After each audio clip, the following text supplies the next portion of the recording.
Chapter 9, Mr. Ronald Reagan to you. Michael smiled a bit thinking about him then. Although I like the guy a lot. He's one ancient, evil, tough son of a bitch, but I like that. Better than that pussy Carter ever was. The truth of the matter is, every organization is really just a gang. And the US government is really the biggest and toughest gang there is in all the world. In a gang, you have your soldiers, your turf, your common lot that lives in that turf, and all your job is to hold on to it all and protect it. Because outside your turf, you got all the other gangs around eyeing what you got, what they would want. And that's when things get complicated. Your gang has to be tougher than them if you want to survive. Because in the end, everything and everyone is out for the taking.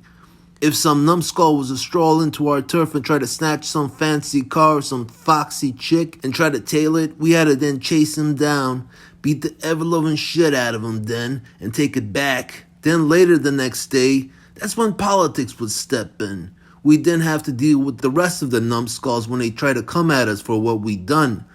We might have parlay beforehand, but all politics is, in Freudian terms, is a dick measuring contest where all you're doing is describing the enormous size of your cock to make all the fools around you come to an understanding how badly you'd fuck them up if they ever decided to go to war with you.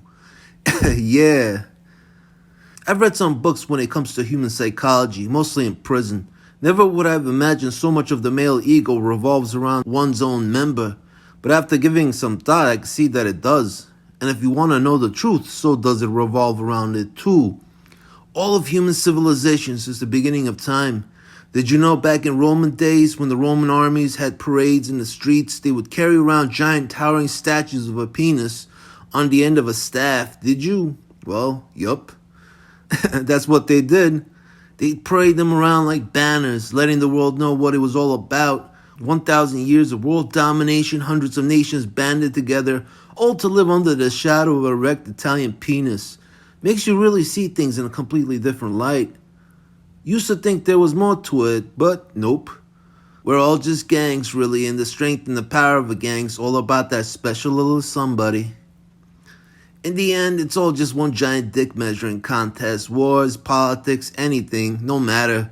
And for a group, a nation, a gang, when there ain't external conflicts, there's always internal ones.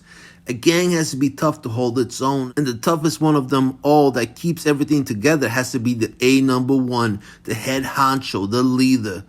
He has to be the toughest, the meanest son of a bitch there is, with the biggest member there representing it. And that's why Ronald Reagan will go down as one of the greats.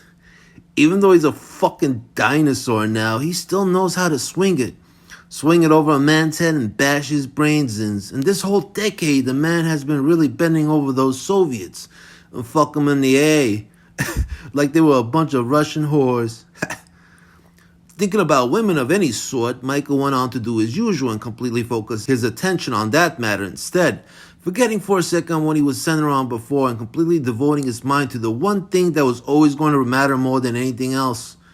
And since Michael's mindset was already on the matter of the male reproductive organ, it was only a matter of time before it got to the, and man, do I love me some Russian pussy. Fucking love fucking Russian women. They've been some of the best and most satisfying ladies I've ever had. That Nimrod Sputnik never did get to my sister, but I sure as hell got to his. And all of them blue-eyed, blonde, and unlike other white women, completely built for fucking.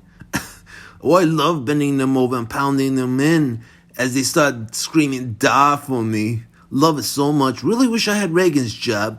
I'd just go visit that chump Gorbachev in Moscow and have him round up all those pillars of beauty to show them how we do things in America. And since I prefer to be more of a lover than a fighter, I'd show them what pledging allegiance to my red, white, and blue star-spangled banner would be all about. I do them all in the Kremlin while Bruce Springsteen music would play over the airwaves. None but "Born in the USA" and "Da, da, da" would be heard echoing throughout that building. That's how I win the Cold War. And if that bitch-ass Gorbachev was to start acting up, didn't like how I was winning his people over with my diplomatic skills, I just threatened to push a big red button on him and detonate a big fat one over that silly birth stain on his head. That's what the President Michael Connelly administration will be remembered for. After enjoying a moment with those thoughts and sounds and images, Michael then came back to reality. Back from the fantasy, and remembered who he was and the type of person that President Ronnie would really be if he was to ever meet him.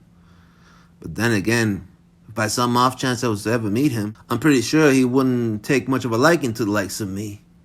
A punk-ass ex-con hot-temper nobody like me. He wouldn't even want to get his hands dirty, shaking mine if I offered it to him in respect. And at one time, I really wanted to do what my dad had done and served my country. Back then, I tried to go into the Marines, but they wouldn't take me in because of my record. And that's before I went to prison for all those years. Now, those recruiters wouldn't even look me in the eyes if I begged for the chance to serve. Michael then got really depressed. Really, really depressed. Actually, fuck Ronald Reagan, fuck the Marines, and fuck these pigs here too. No matter how I feel about them, they'll never feel the same way about me. And nothing I do will ever be enough to win their favors. They'll always see me as an outsider just because I've done some wrong as a youth, getting fucking incarcerated for just trying to save my sister. Hey, Michael, get over here and follow me.